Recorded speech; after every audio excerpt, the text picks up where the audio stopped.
Depuis 26 ans, l'accord d'association est le socle juridique des relations entre l'Union européenne et Israël. C'est avant tout un partenariat commercial, un cadre de libre-échange entre les 27 et l'État hébreu, notamment pour les biens industriels et agricoles. L'UE est le premier partenaire commercial d'Israël avec en tout 42,5 milliards d'euros en volume d'échange en 2024. Les disparités sont cependant nombreuses d'un État membre à l'autre.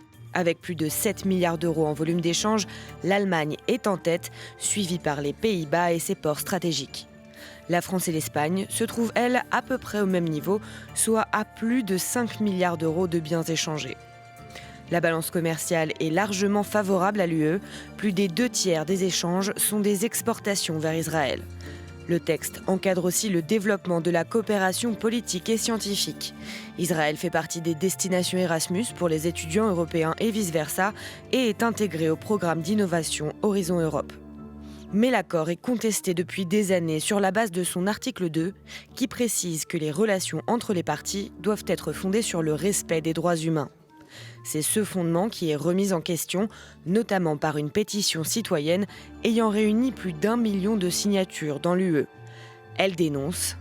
Selon la Commission européenne, l'État d'Israël est responsable d'un nombre sans précédent de morts et de blessés parmi les civils, de déplacements à grande échelle de la population et de la destruction systématique des hôpitaux et des installations médicales à Gaza. Israël a également mis en place un blocus de l'aide humanitaire qui pourrait s'apparenter à un recours à la famine comme méthode de guerre. L'été dernier, 17 États membres demandaient déjà le réexamen du texte, qui n'a toujours pas eu lieu. Ce mardi, c'est l'Espagne qui porte la proposition de mettre fin à l'accord. Rompre totalement l'accord requiert l'unanimité peu probable des 27. En revanche, seule une majorité qualifiée, soit 15 États, pourrait suffire à le suspendre sur le volet commercial.